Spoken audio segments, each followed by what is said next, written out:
Welcome back to the studio.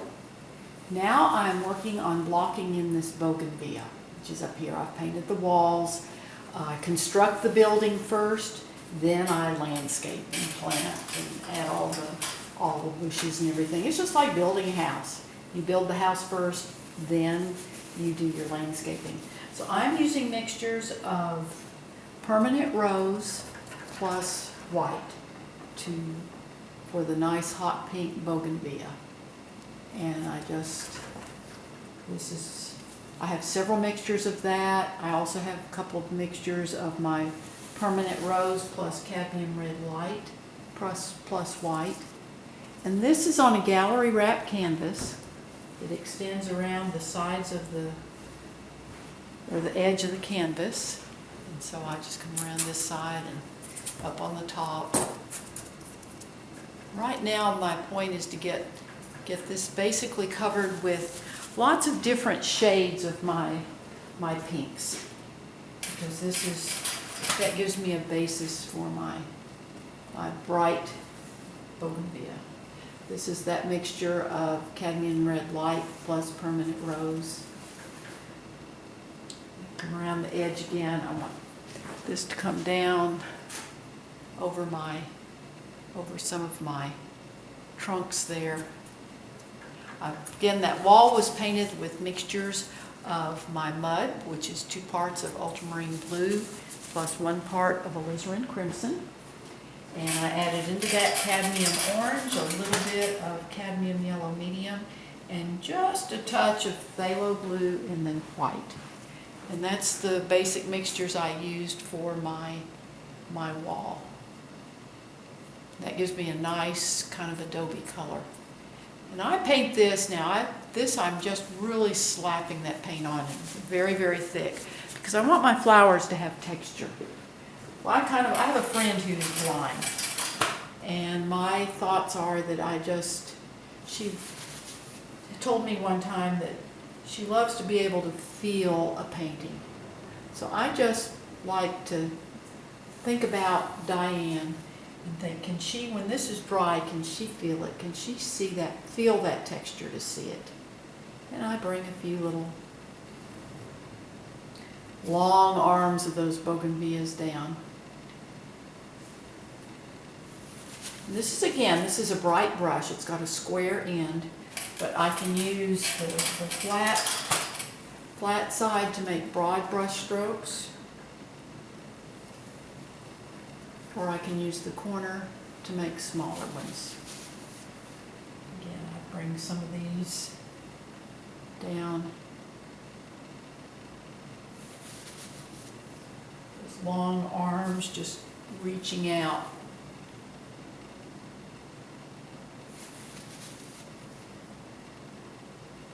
Just kind of waving in the little ocean breeze. That also helps to give depth to the painting. You have overlapping elements. That's another technique that we use in painting to help give the impression of depth.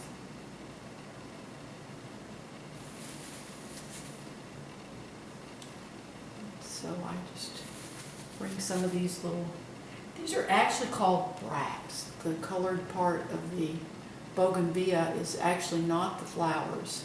The flowers are within these circular, they're like little globes, and in the inside of those then is the little flower. It's actually just a real tiny little white flower. And so these are the colorful part is actually called the bracts.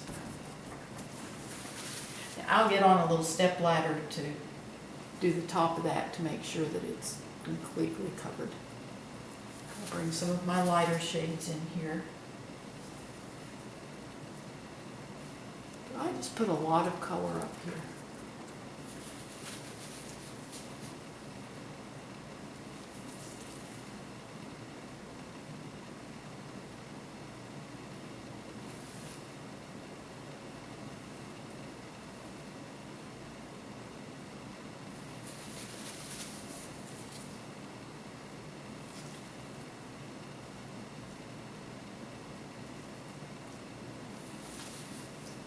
just randomly put the color up there.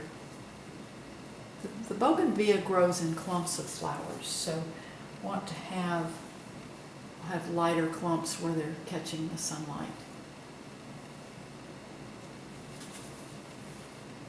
This one coming over here is going to catch some light here.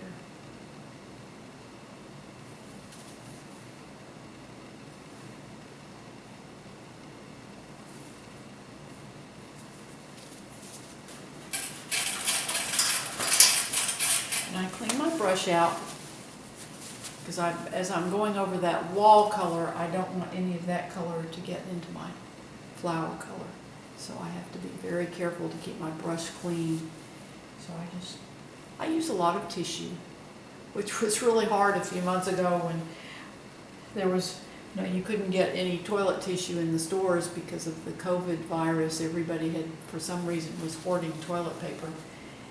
And people, I had some friends that actually brought me some toilet. They were at a Costco and she saw a huge display of toilet paper and she had some, so she was able to get 2 packages and they brought them over to me. I mean, who would ever believe that toilet paper would be a cherished house gift? But anyway, now I seem to be able to get it just fine. So. And these bougainvilleas are going to extend all the way across. Then, as you saw in the very beginning of the video, I showed the top half of the painting. On the far right side, there's going to be a wisteria. Now I'm starting to put in some of the leaves, the bougainvillea leaves. And this is viridian green plus a mixture of phthalo blue. And I just start working this in and around my greens. I paint my flower color first. Because as you can see as I paint those greens, see how I pick up some of that pink on the brush?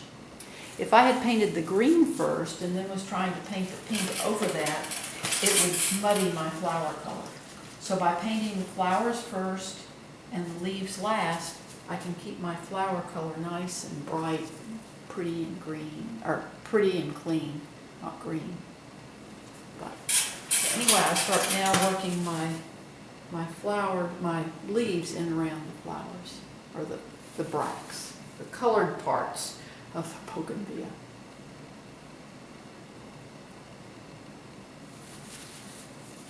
This viridian green is a very cool green, which gives a nice contrast to those pygmy palms below that are a warmer green.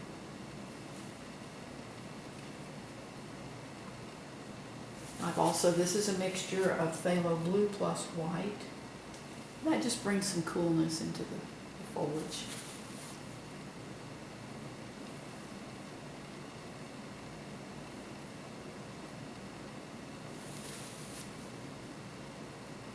And here's my darker mixture just to give some depth into the foliage there.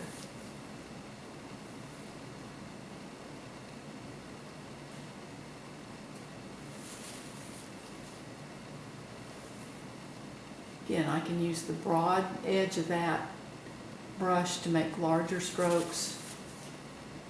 I can use just the corner to make some smaller leaf shapes.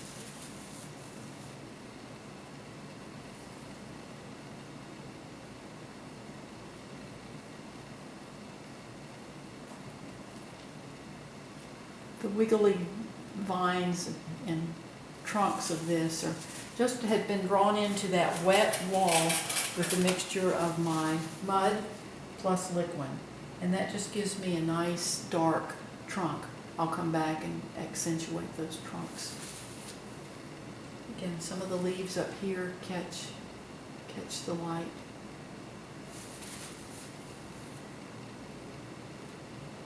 One of the secrets to this is just having lots of different shades of the colors so that you can just work back and forth.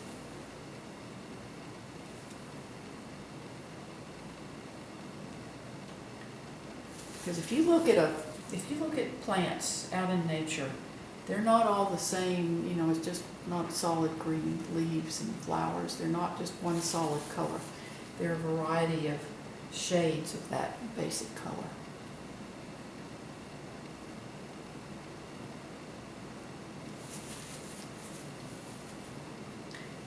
going to come around the side here and bring some of that green around the side.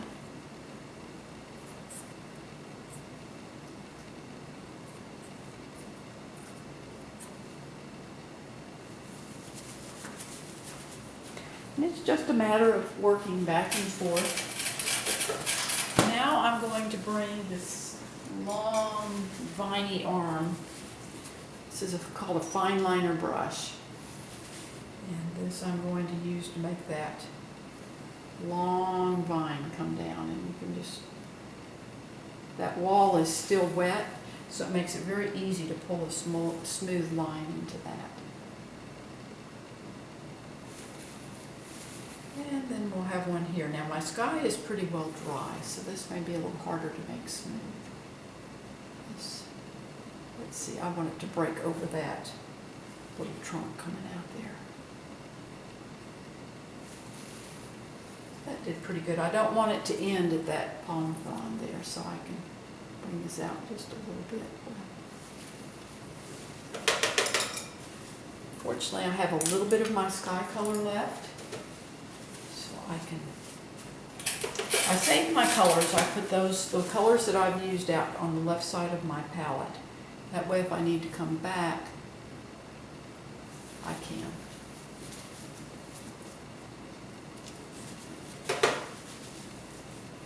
And I can make any corrections and I'll have the same color mixtures.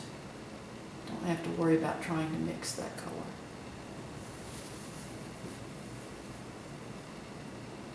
Just a little bit narrower.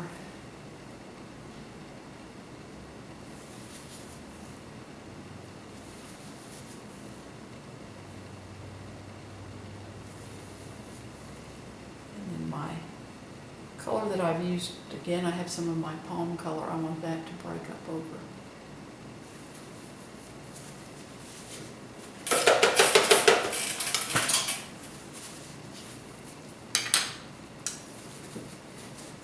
Actually, I picked up the wrong color. Let me get some of that.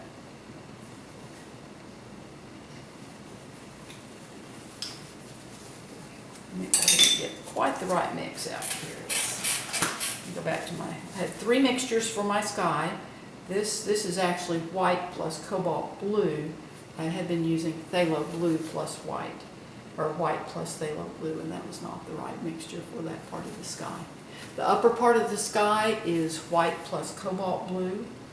Then coming down is white plus phthalo blue. Then closest to the horizon is white plus phthalo blue plus just a tiny bit of lemon yellow.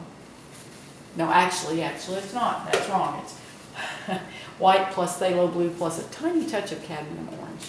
And that just warms the sky as it gets closer to the horizon. The earth influences the sky color and just warms it such a touch. So there we go. Got that done. And we've got another long one coming down here. I'm going to let this break down and then come out over the sky there.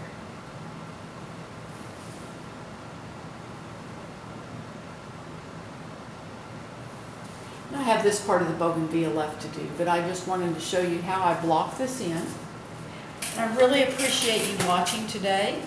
Please subscribe to my YouTube videos. Subscribe to the channel. You can also go to my blog. The link is in the description below. I show the entire step-by-step process of this painting, as well as others that I do. And so you can go to that to see the rest of this painting and how it started and all that I've done. So the link is in the description below. It's also the addresses on the final frame of my YouTube video. So I really, really appreciate you watching today, and just have a wonderful, wonderful day. Today is a great day to have a great day, and just be safe. Thanks again.